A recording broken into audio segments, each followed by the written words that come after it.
Je lis la parole de Dieu dans Genèse 15, du premier verset au verset 6. La Bible déclare, selon la version Louis II, il est écrit comme suite. Après ces événements, la parole de l'Éternel fut adressée à Abraham dans une vision. Et il dit, Abraham, ne crains point, je suis ton bouclier, et ta récompense sera très grande. Abraham répondit, Seigneur Éternel, que me donneras-tu? Je m'en vais sans enfant, et l'héritier de ma maison, c'est Élisée de Damas. Et Abraham dit, voici, tu ne m'as pas donné de postérité, et celui qui est né dans ma maison sera mon héritier. Alors la parole de l'Éternel lui fit adresser ainsi. Ce n'est pas lui qui sera ton héritier, mais c'est celui qui sortira de tes entrailles, qui sera ton héritier. Et après l'avoir conduit dehors, il dit, regarde vers le ciel et compte les étoiles, si tu peux les compter. Et il lui dit, telle sera ta postérité. Verset 6. Abraham eut confiance en l'Éternel, qui le lui imputa à justice. Alléluia. Amen. Alléluia. Amen. Je me confie en Jésus, en lui point de mal, car il est fidèle dans ses promesses. Je me confie en Yahweh, point de mal, il est fidèle dans ses promesses.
Genèse 15, verset 1er au verset 6. La Bible dit, après ces événements,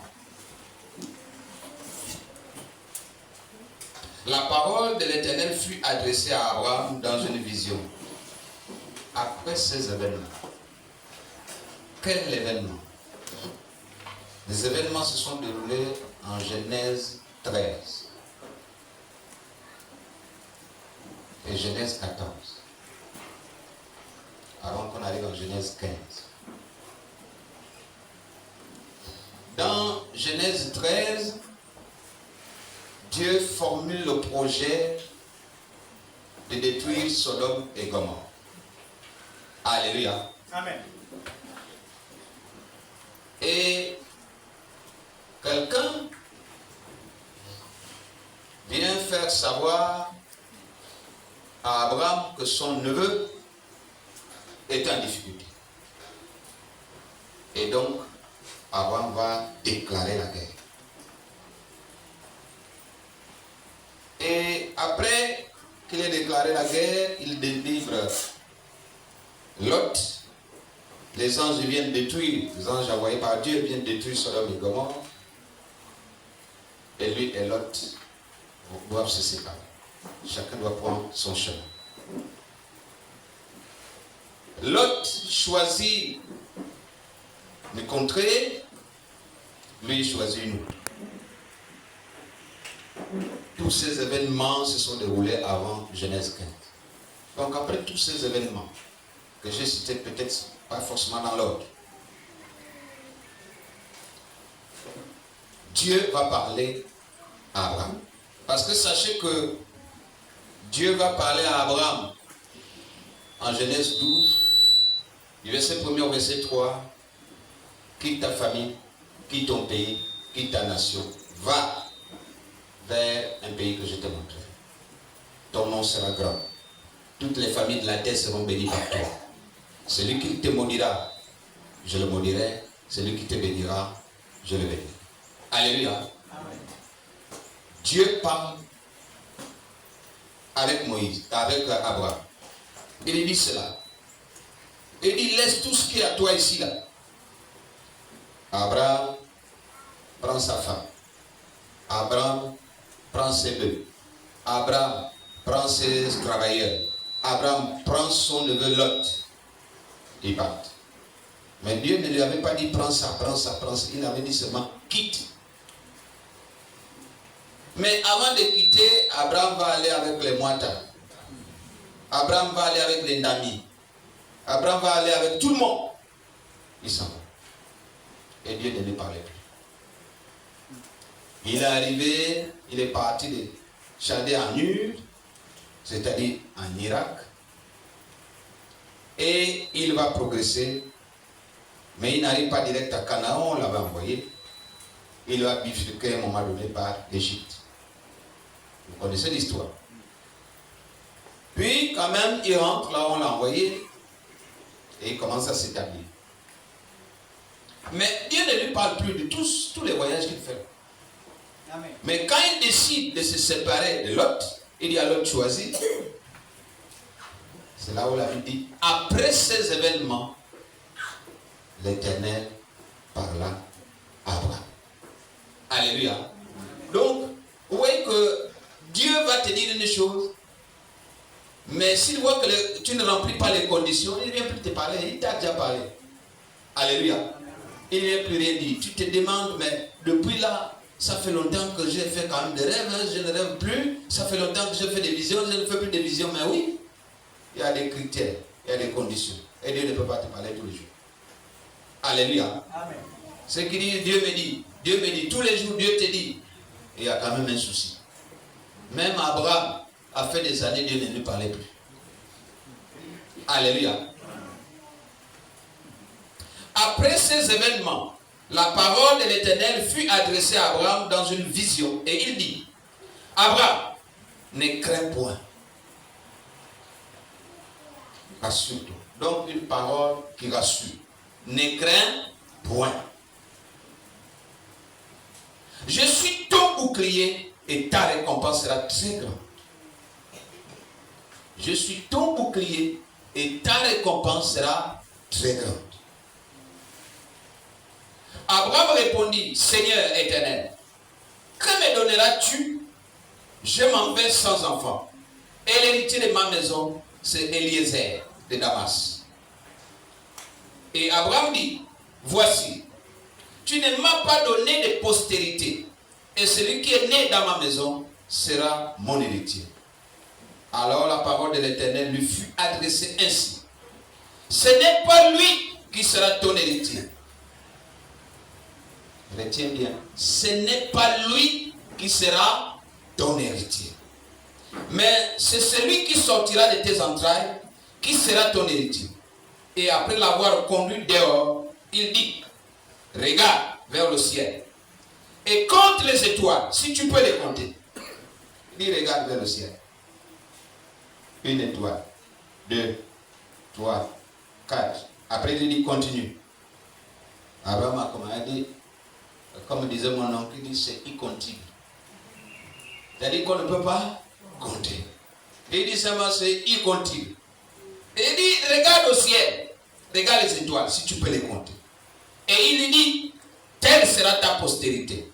Abraham eut confiance. Premièrement, j'ai demandé de retenir quoi? Ce n'est pas lui. N'est-ce pas? Qui sera ton héritier. Deuxièmement, il faut retenir, Abraham eut confiance à l'Éternel qui le lui imputa la justice. Abraham eut confiance avec lui. Alléluia. Amen. Je voudrais avec toi, ensemble ce matin, discuter de quelques points de ces passages. Voyez-vous, les hommes ont inventé le calendrier. Écoute-moi bien. Les hommes ont inventé le calendrier. Et quand nous étions au débutant faible, on nous a dit que le calendrier c'est pour fixer les événements dans le temps. N'est-ce pas? Ça c'est quand on était au débutant faible. Les hommes inventent le calendrier pour fixer les événements dans le temps. Et les hommes ont créé l'horloge. Pour faire quoi? Pour découper, pour saucissonner ces temps-là. Ils ont inventé le calendrier pour fixer les événements dans le temps. Ils ont créé l'horloge pour découper le temps.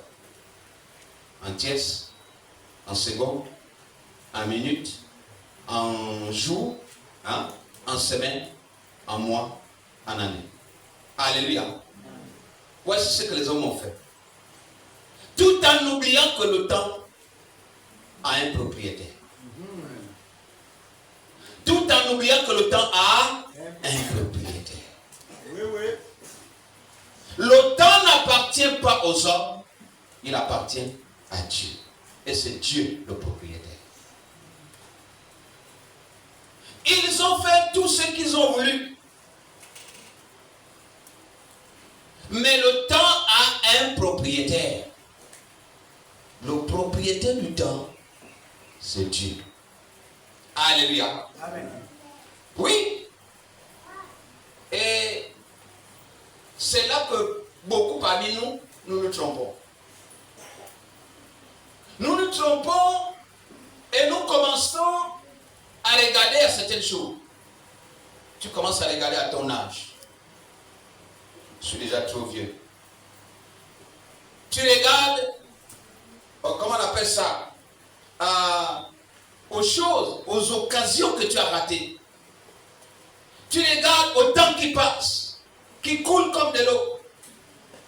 Et l'expression à la fin pour toi, c'est trop tard. Tu commences à regarder ton âge, tu regardes, tu dis, c'est trop tard. Tu regardes le temps qui passe, tu dis, c'est trop tard. Moi, je vais faire le pastorat. Non, c'est trop tard pour moi. Je suis déjà trop vieux.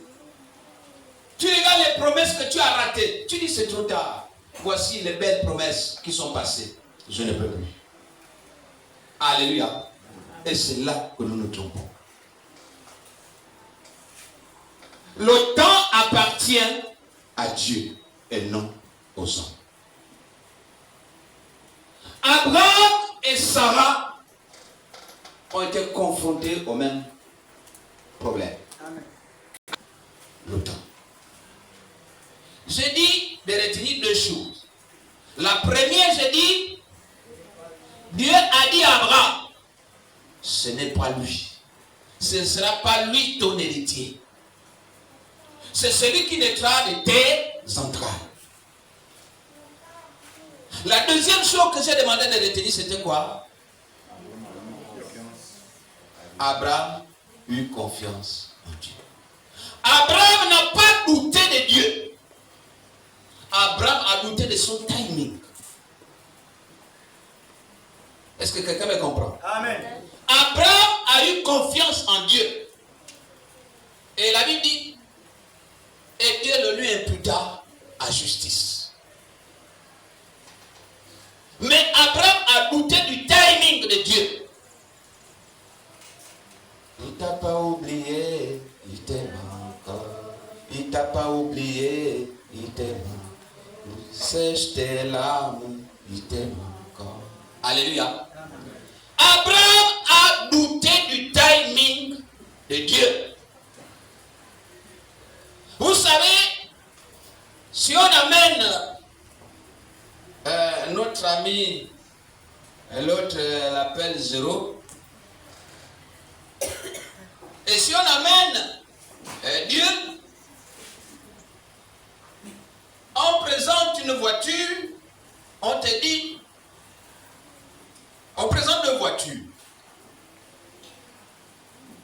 La voiture qui est avec Dieu, c'est le haut de gamme.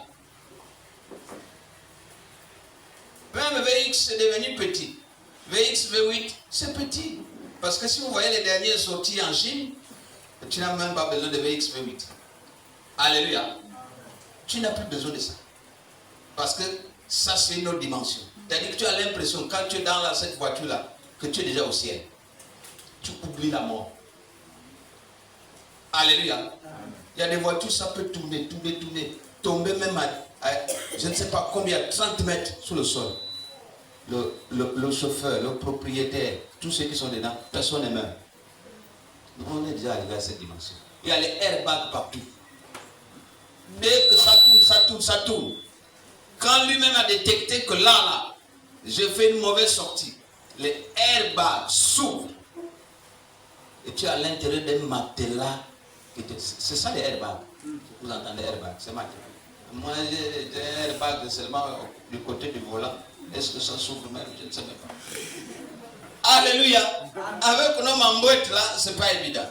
Mais chez les autres, les airbags sont sur les côtés, sont en haut, sont devant, sont derrière. Et dès que la voiture tourne, il tombe là-bas. Vous allez dire, oh, il a fétiché. Lui, là, il a les fétiches, là, le ibonga. Il ne meurt pas. Non! Le plan a déjà prévu. Les airbags s'ouvrent, tu te retrouves comme à l'intérieur des matelas. Protégé. On te présente cette voiture-là, haut de gamme. Et puis, Zéro te présente aussi sa voiture, peut-être pas haut de gamme. Et on te dit, viens chercher. Tu prends laquelle? Tu choisis déjà celle de Dieu. Haut de gamme. Vrai ou faux? Attends, dis-moi, on te donne un cadeau. Qui est fou pour ne pas choisir le haut de gamme? Qui est fou? Et tu choisis celle-là. Tu laisses celle de Satan. Et puis, te dit, les deux te disent les conditions. Dieu te dit, oh, que j'ai compris, mais c'est dans 25 ans que tu auras cette voiture. L'autre te dit, c'est tout de suite. Tu prends laquelle? J'ai envie de t'entendre ce matin. Tu prends laquelle? Tu prends celle de tout de suite. J'ai déjà fini le message. Cette fois, si quelqu'un suit, j'ai déjà fini le message. Le reste qu'on va faire là, c'est le décor. Le message est fini par cet exemple. Et voici la voiture, celle de Dieu. Elle est vraiment clean. C'est vraiment la dernière classe. Celle de Satan, c'est ma voiture. Comparé à ma voiture. Hein? Vous avez compris ça? Avec les airbags partout. Et les deux te donnent des conditions. Et il dit, Dieu te dit, ma voiture, reste tranquille. Donne-moi d'abord ton cœur. Dans 25 ans, tu l'as.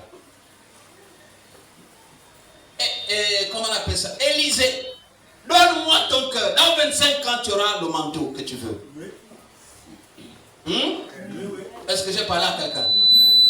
Donne-moi ton cœur et dans 25 ans, tu auras le manteau que tu veux.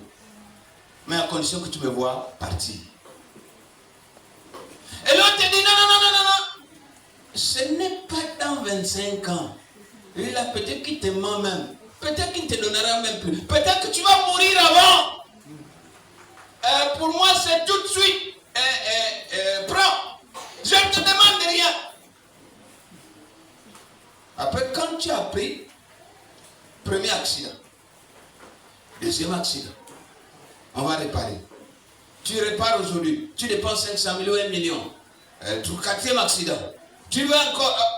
Et il dit, mais la voiture là peut t'améliorer. Mais depuis que tu as pris la voiture là, tu m'as oublié, non? Est-ce que tu penses même à moi?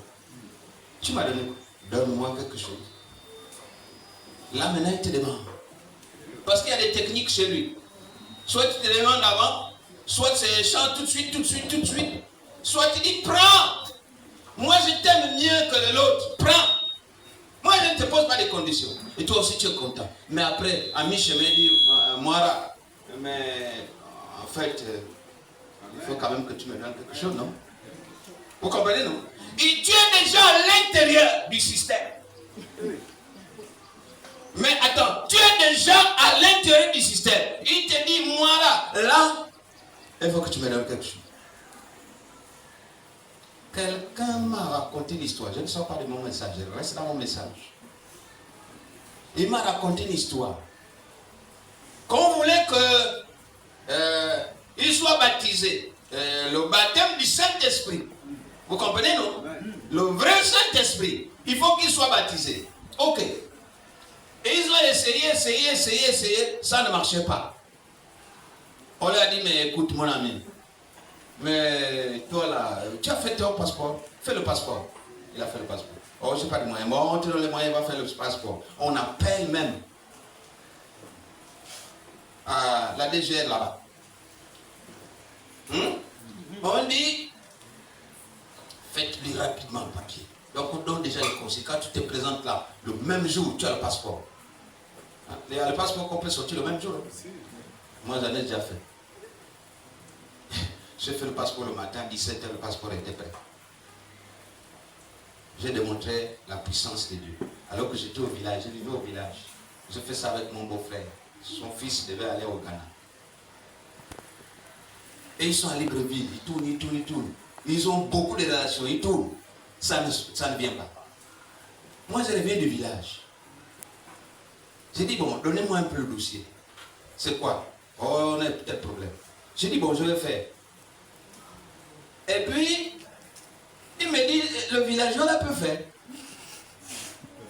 On était parti avec mon épouse. J'ai dit, bon, ok, on va faire. J'ai pris mon téléphone, j'ai appelé. J'ai dit, bon, je dépose le dossier là, voilà. Ok, on a déposé. Je suis parti avec une petite épouse. J'ai dit, bon, quand c'est prêt, tu m'appelles. D'accord. En 17h, on m'appelle. On me dit, le passeport est prêt, signé. Le même jour, j'ai été monté dans la salle. Le même jour, j'ai fait le passeport. On dit c'est signé. Après, j'ai dit, bon, comme ça se fait un peu tard, je ne peux plus venir prendre, je viendrai prendre demain. Il dit, bon, ok, ne rentre plus, je vais déposer le passeport à la guérite. Vous connaissez le CEDOC? Je vais déposer à la guérite, tu viens seulement le chercher là. Et le matin, le passeport était fait le même jour. L'autre peut te dire, écoute, c'est maintenant là, tu ne vas pas attendre le passeport dans un mois. Lui là, c'est un menteur. Moi, c'est tout de suite. Et tu prends, tu sautes. Mais et pourtant, ce que l'autre te dit dans 25 ans. Et avant 25 ans, il va d'abord t'amener sur un chemin qui fera que tu sois capable de gérer cette voiture. Tu as les moyens de gérer la voiture. Alléluia. Yeah. Ah, si votre micro ne passe pas, je peux laisser nous. Bon, c'est déjà grillé. Hein? Pas encore. Bon, ok, mais il faut que ça passe. Sinon, on va...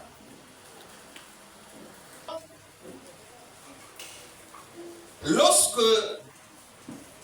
Dieu t'a localisé, lorsque Dieu t'a fait la promesse, qu'est-ce qu'il faut faire?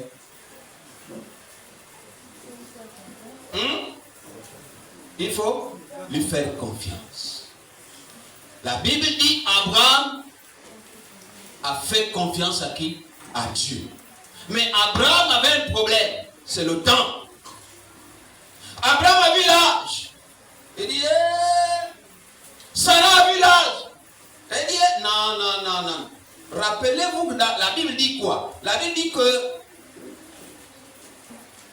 lorsque les anges étaient venus reconfirmer la promesse de l'enfant que Abraham devait faire avec Sarah, Sarah était cachée à côté de la tente. Amen. Et quand Sarah avait entendu, elle avait ri, n'est-ce pas? Amen. En fait, un rire moqueur. Mais les anges là, ils parlent de quoi? Parce qu'ils viennent de manger ma nourriture. On raisonne comme ça souvent. Oh, lui là, il me parle maintenant comme ça parce que je viens de lui donner à manger. Vrai ou faux? Amen. Sinon, on n'allait pas dire. Mais les anges ont dit, tu auras un enfant avec Sarah. Sarah dit, oh, regardez-moi les menteurs comme ça. Est-ce que moi, à l'âge où je suis, je peux encore enfanter? Alléluia. Amen.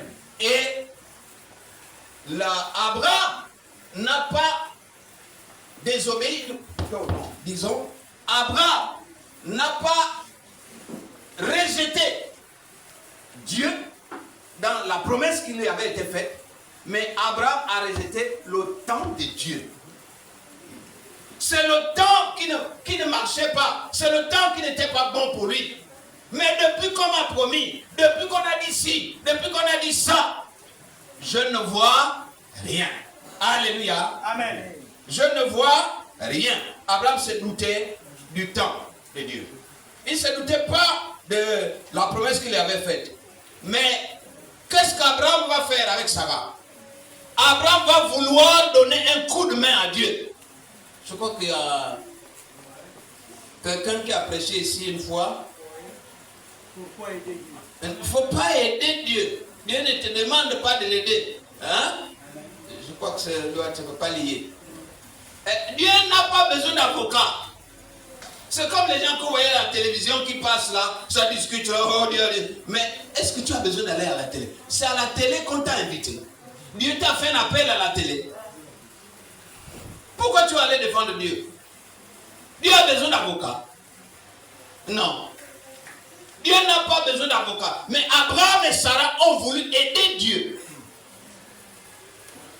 Mais le résultat c'était quoi? Le résultat c'était Ismaël. Le résultat de vouloir aider Dieu c'était quoi? Ismaël. Mais j'ai envie de t'apprendre ce matin que Ismaël n'était pas l'enfant de la promesse, mais Ismaël était l'enfant de la précipitation. Oui, oui. Quelqu'un avec moi? Amen. Ismaël n'était pas l'enfant de la promesse, mais Ismaël était l'enfant de la précipitation. Parce qu'on voulait aider Dieu. Alléluia. Amen. On voulait aider Dieu. Ce matin, je voudrais partager avec toi le thème suivant. Marche selon le calendrier de Dieu. Amen. Marche selon le calendrier de Dieu. Amen. Amen.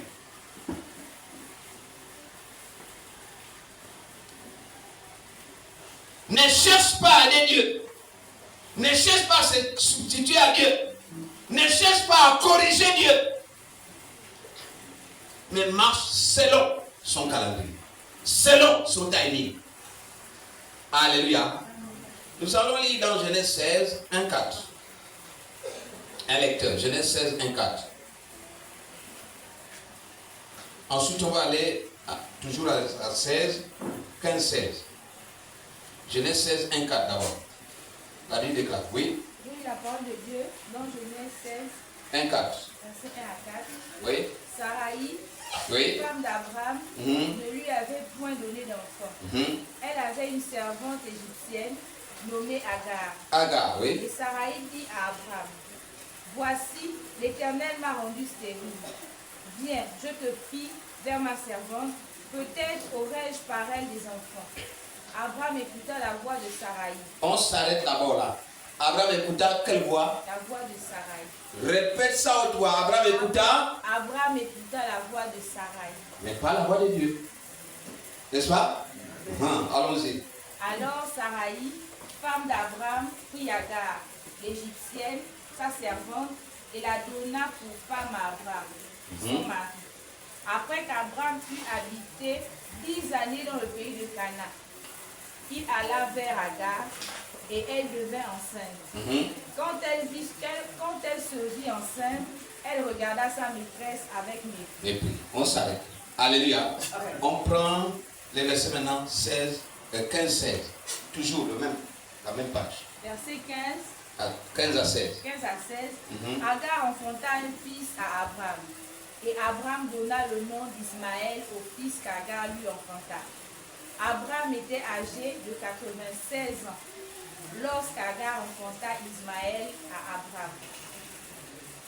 Alléluia, 86 ans. Combien? 86 ans. 86 ans. Qu'est-ce qui se passe ici? Je voudrais d'abord que tu saches une chose. Ne prends pas la place de Dieu. Le premier point que je veux que tu retiennes. Ne prends pas la place de Dieu. Sarah va proposer un deal à son mari. Sarah va dire, je crois qu'il se fait trop tard. Moi, je ne peux plus. Je ne peux plus rien faire. Je suis ménopausée plus. Ménopausée, ça veut dire maman pause. Amen. Hein? Yes. Maman pause. Toi tu n'es pas encore papa pause. Moi je suis déjà maman pause. Donc, je suis ménopausée plus. Je crois que je ne peux plus. Mais je peux avoir un enfant que je pourrais mettre sur mes cuisses à partir de ma servante. Vous vous rappelez que la même histoire s'est retrouvée du côté de Jacob. C'est la même descendance. Ça s'est retrouvé du côté de Jacob où Rachel a dit, bon, mais écoute, Léa ne fait qu'enfanter, moi je n'ai pas, bon, prends ma servante. Amen. Alléluia. Amen. Et là, Agar va faire, plutôt, Sarah va faire la même chose. Prends Agar, ma servante, l'enfant qui naîtra d'elle, certainement, je prendrai cet enfant sur moi et ce sera ton héritier. Et la Bible dit, Abraham écouta la voix de qui? La voix de sa femme, Sarah. Mais ce n'était pas la voix de Dieu. Et quand il a écouté la voix de sa femme, qu'est-ce qui s'est passé? Il y a eu un enfant appelé Ismaël. Amen. Mais avant qu'il y ait l'enfant, Agar commençait déjà à se moquer de Sarah, la stérile. Vrai ou faux? C'est à celui que tu fais du bien qui se moque de toi. Amen. Tu lui fais du bien. On avait une expression quand on était petit, fais du bien, rends du mal. C'est un autre français. Fais du bien, rends du mal. N'est-ce pas? Il y a fait du bien, mais elle rend quoi? Le mal, la moquerie. Et alors là, Sarah dit non, mais là, trop c'en est trop. Bon, vous connaissez l'histoire, elle a chassé, comment on appelle ça, Agar, et avec Abraham, c'était maintenant chaud dans la maison, tiraillement, ne chasse pas, chasse, ne chasse pas, chasse, ne chasse pas. Et puis Dieu est venu intervenir pour dire, fais ce que Sarah te dit. Parce que quoi? Parce que Sarah a une autre vision. Sarah veut que tu aies un héritier. Mais Sarah n'a pas compris que l'héritier sortira d'elle. Parce qu'elle voit le temps. Sarah voit le temps. Mais Abraham aussi a encouragé Sarah. Abraham aurait pu s'opposer, dire non, je ne prendrai pas ta servante. Amen. Pourquoi? Parce que moi, Dieu m'a dit que c'est avec toi que j'aurai une descendance, un héritier. Alléluia. Amen. Dieu m'a dit clairement que c'est avec toi. Mais je ne prends pas Agar. Je ne prends pas des solutions de l'échange. Alléluia. Amen. Et la Bible dit dans Genèse 16, le verset 15 à 16, Agar enfanta un fils à Abraham, et Abraham donna le nom d'Ismaël au fils d'Agar qu'Agar lui enfanta. Abraham était âgé de 86 ans lorsqu'Agar enfanta Ismaël. Frère, sœur, Dieu ne t'a pas oublié. Dieu n'a pas égaré ton dossier. Amen. Dieu ne dort pas. Amen. Est-ce que je parle à quelqu'un? Yes. Dieu ne dort pas. Dieu n'est pas amnésique pour oublier. Il ne t'a pas oublié. Ton dossier est sur sa table de travail. Amen. Est-ce que quelqu'un a compris ça? Amen. Ton dossier est sur sa table de travail. Il va l'examiner. Il va donner une suite. Tu as écrit à une société pour demander du travail. Il y en a qui écrivent comme cette année. La société répond même 3 ans après. Toi-même, tu oublies que tu avais déposé un dossier. Vrai ou faux? Vrai. Il y en a qui déposent un dossier. Il écrit. Il oublie lui-même qu'il a déposé un dossier quelque part. Mais 3 ans plus tard, on dit c'est vous, madame tel. Amen. C'est vous, monsieur tel. Amen. C'est vous tel. Amen. Bon, oui. Vous vous souvenez que vous avez déposé un dossier chez nous. Venez pour l'entretien. Amen. Alléluia. Amen. Mais Dieu ne t'a pas oublié. Dieu connaît chaque dossier. Yes. Dieu connaît chaque prière Amen. que tu fais. Alléluia. Amen. Encore que lorsque tu prononces une prière, ça ne tombe pas dans l'eau. Oui. Amen. Alléluia. Toutes les prières que tu fais sont enregistrées. Il y a un disque dur. Chacun de nous a un disque dur. Un casier. Là où Dieu range ton dossier. Vous pensez que ce qu'on fait sur la terre n'est pas fait au ciel? La Bible dit, nous sommes dans Matthieu 6, lorsqu'il nous apprend à prier. Les versets 9 à 13.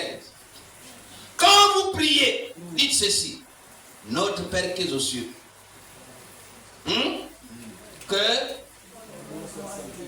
Que ton nom soit sanctifié. Que ton règne vienne. Que ta volonté, telle qu'elle est faite au ciel, vienne aussi se faire sur la terre. Ça veut dire que ce que nous faisons sur la terre là, est d'abord au ciel. Yes.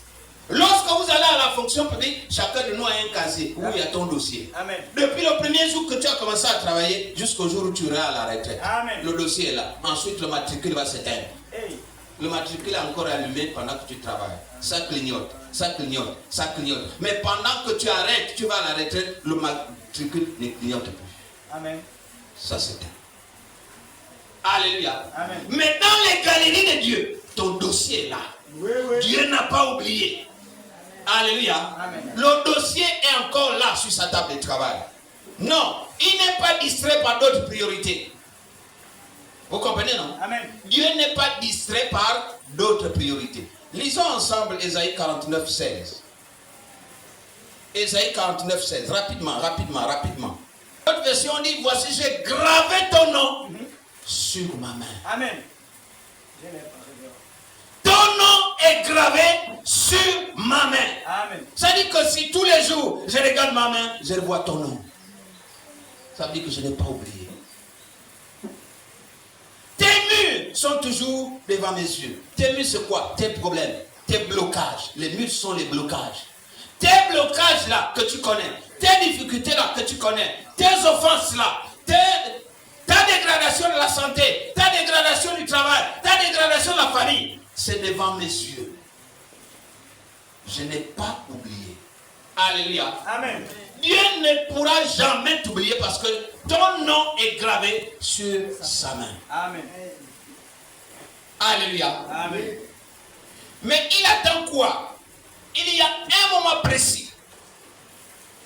Il y a un moment précis, souverain et parfait, où il va exécuter la vision qu'il a pour toi.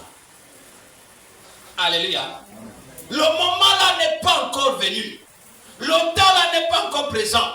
Le temps là n'est pas encore parfait. Le temps là n'est pas encore prêt pour que Dieu exécute la pensée qu'il a pour toi. Amen. Le silence de Dieu n'est pas synonyme de son absence. Ce n'est pas parce qu'il est silencieux qu'il est absent. Mais il n'a pas besoin de parler. Il a besoin à certains moments de poser certains actes. Alléluia. Amen. Il va poser des actes. À un moment, Dieu se souviendra de toi. Alléluia. À un moment donné, Dieu se souviendra de toi. Ce moment n'est pas encore passé, il arrive. Le moment où Dieu va se souvenir de toi n'est pas passé, il arrive. Alléluia.